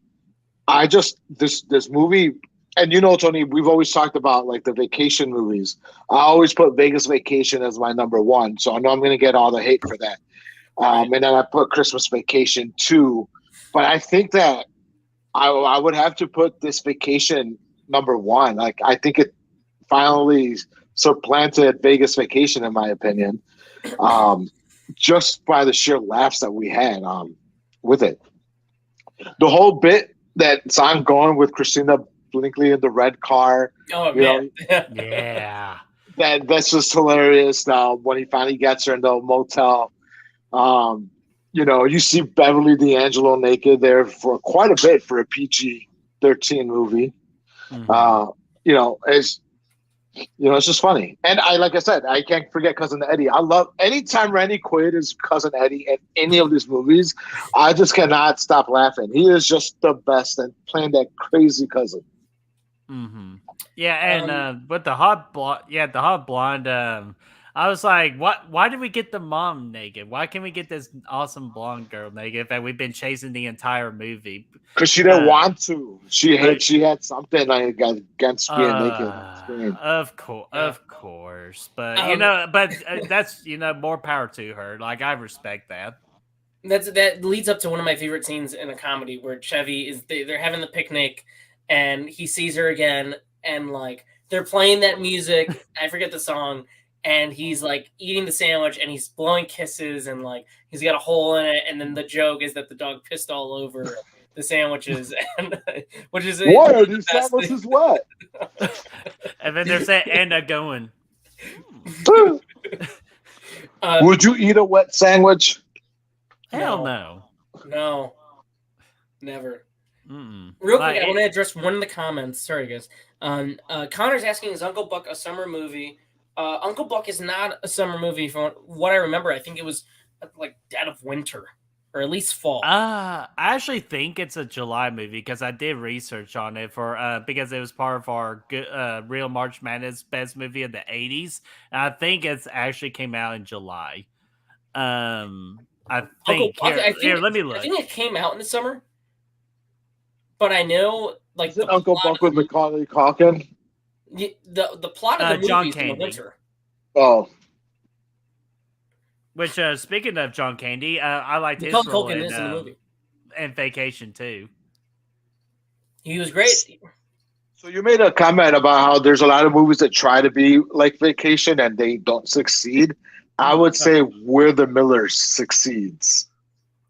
August the 16th. Right. But it takes place in the winter, I think, right?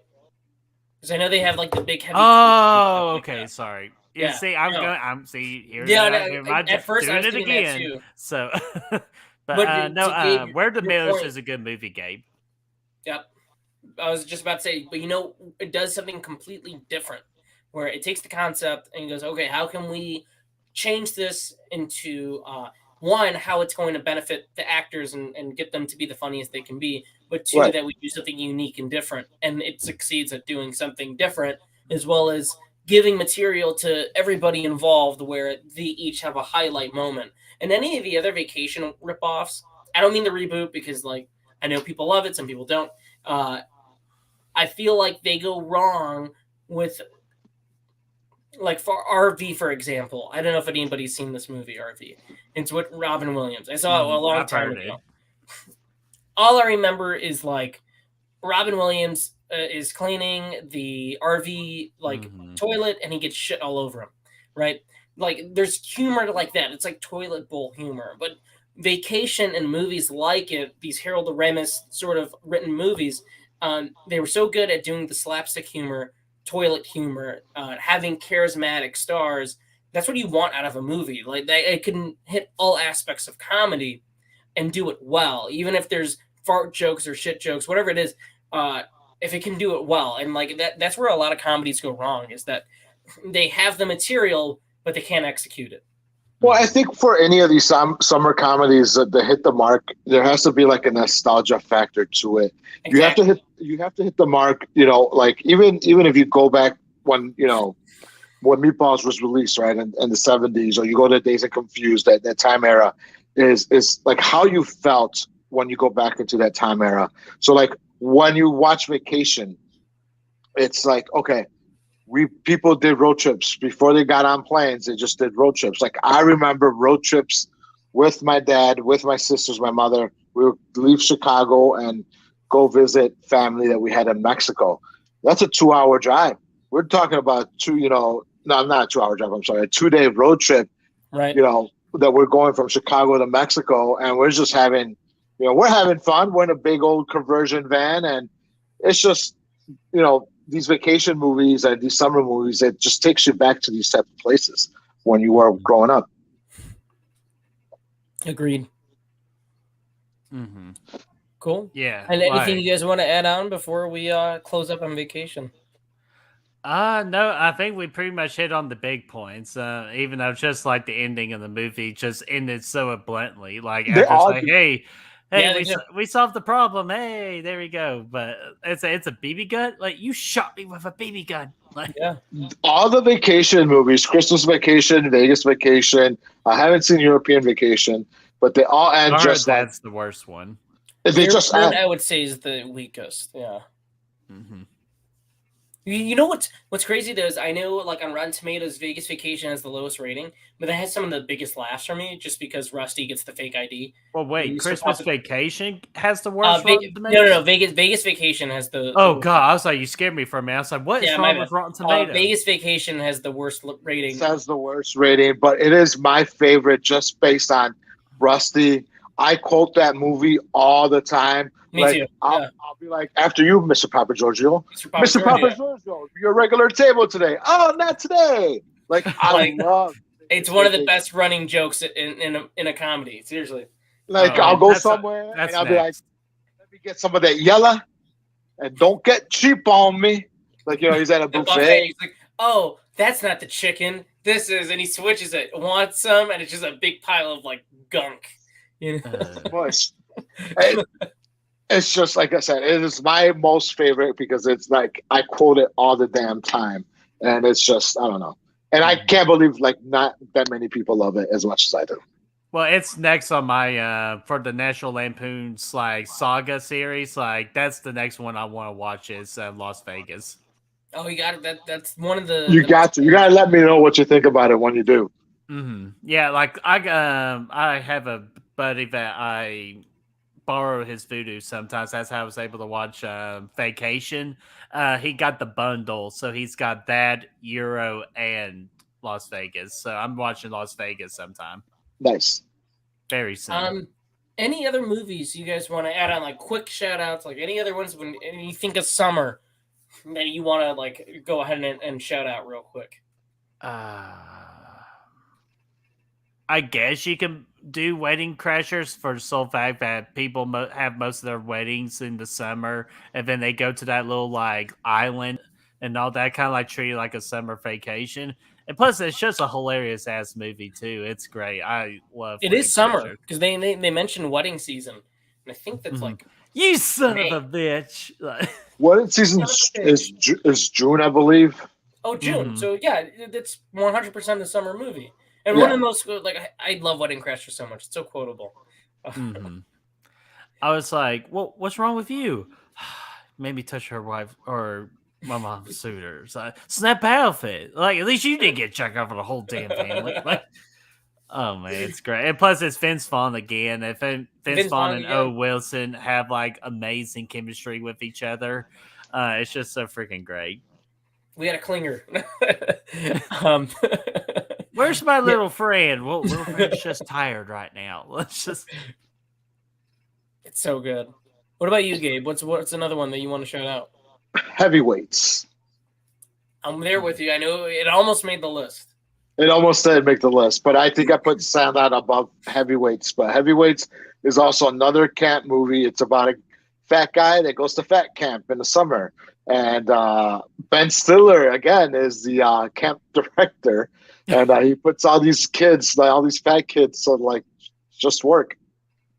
Dude, when I think of Heavyweights, I just think of there's certain movies where you remember 100% the first time you saw it, and the vibe of being a kid. Obviously, I didn't grow up in the '90s; I was born in the '90s. But the first time I saw Heavyweights was again another blockbuster rental because we would do. My dad would. Part of our plan was if you rent 2 new releases, you can rent a kids movie for like $1 or something, or it was like free. One of those things. And I would always shoot for it was free, wasn't it? I would shoot for like most of the stuff I'd seen countless times, like Secret of the Ooze, TMNT2. or like Man, Ghostbusters. I love that movie. I remember one time it was Heavyweights, and my dad had told me, he's like, "Oh, this movie's really funny. You'll like this movie." And remember the cover art? It's the kids holding the big epic sandwich, and that was one of those movies as a kid that made me laugh so hard each and every time. As an adult, every time I go back and watch this movie, I think of summer. I think of those moments that I would revisit it, and the movie is still fucking hilarious. Like for a kids movie, and there's so many quotable jokes in there. Lars, where are you from? Far away. Like Uncle Tony Perkis. Like everything in there is just like really damn good. You know what's another camp movie that came out in that same era before you say your movie is, and I didn't even mention it, is Camp Nowhere with Christopher Lloyd. Christopher Lloyd is in it, and it's another movie where it's just kids that don't want to go to camp. They come up with a fake camp name. They get Christopher Lloyd to be on site just to have an adult on site, but it's just kids running amok during the summer at a pretend camp. It is great. It's just like what you wanted to, as a kid. Like, oh, what if I went to camp with no parents, nobody, no parental units? Dude, that almost sounds like Accepted. It does sound like, it's very similar. For middle schoolers instead of college. It's like you could do a double feature of Camp Nowhere and Accepted, and it would be like the same like movie in a sense. Mm-hmm. Underrated film, Accepted. That was one that I always ask me about my wiener. I love when I forget his name. The dude is that Amber Heard in it? Oh god. No, it's Diora Baird. Diora Baird's in that. I think people confuse the two of them. The dude that blows up shit with his mind. Or there's so many good things in that. Lewis Black is like the uncle who's like the only like actual like educator there. Right. That movie's good. But I think it's Summer with them. I think Accepted is a fall movie because they're going to college. Unfortunately, it is. But that was one of those movies. I think I saw that. Is that the same? That's around the same time as like Disturbia, right? I remember seeing both those movies around the same time. Maybe, I don't know. I think this is the first.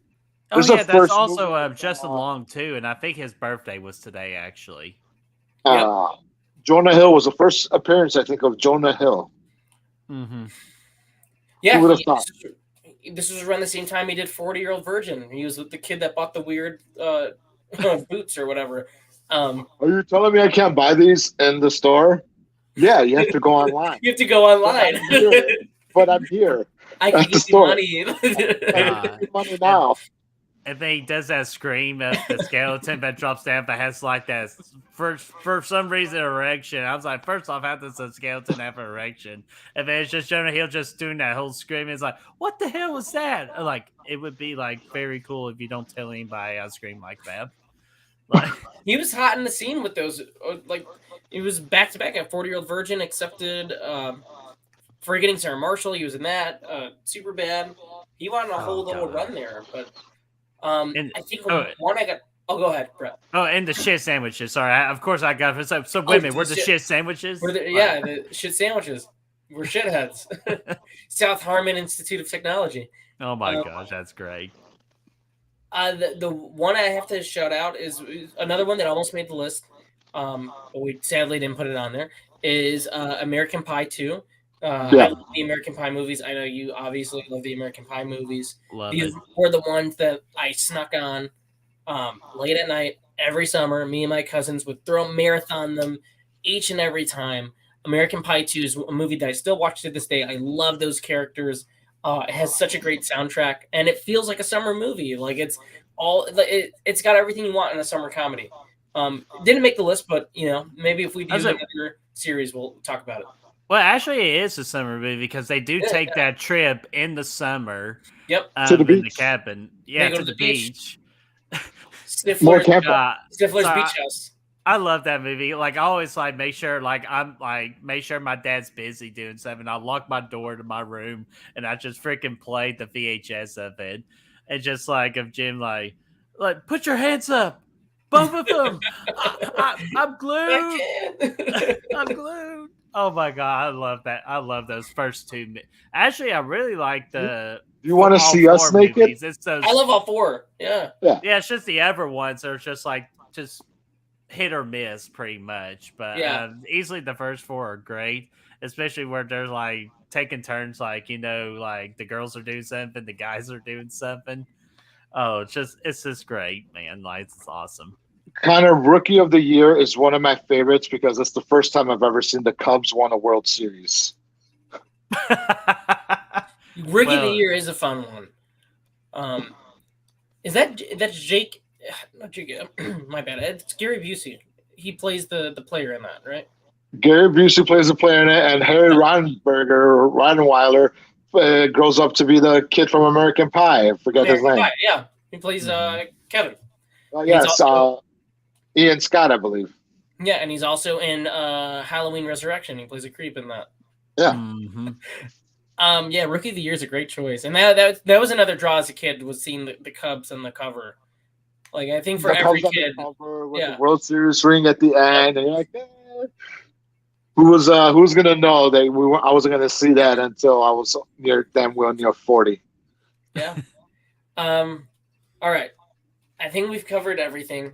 This has been quite a long episode, longer than I expected it to be. But I first and foremost, before we wrap up, I want to thank Brett, man, for coming on once again. Thank It's you. always a pleasure to have you. I want you to go ahead and tell the people where they can find you. What's next for Good Real Hunting? Because I know you guys are approaching 700 pretty soon. 1,000's around the corner. What's planned? Oh man. Well, we're hoping that we can get 1,000 by September the 15th when we celebrate our 2-year YouTube being I was about to say Arizona anniversary. But what's coming up on Good Real Hunting is we got a live premiere video Saturday ranking the Michael Myers mask. To kind of like kickstart our celebration of announcing the Halloween Scream review series, which that will be starting on July the 25th.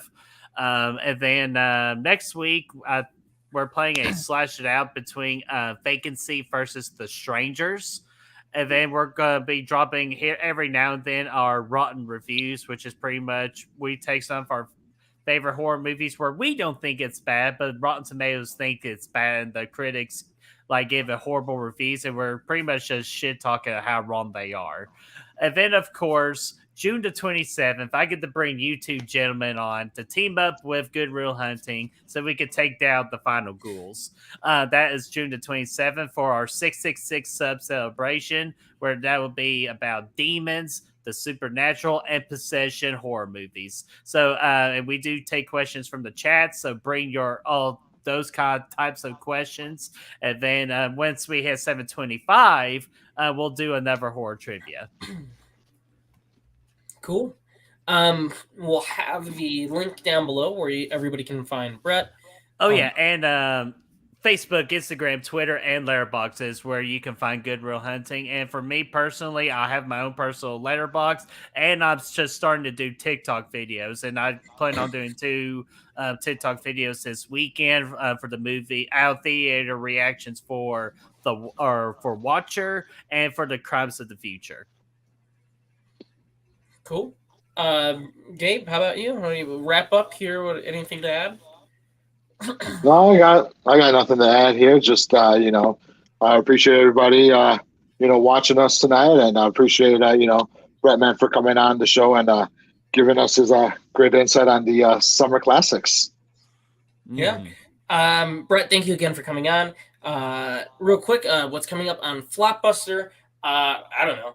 Now every week we're going to be doing something different, obviously for the show. But I know what we'll be making a comeback will be the video essays.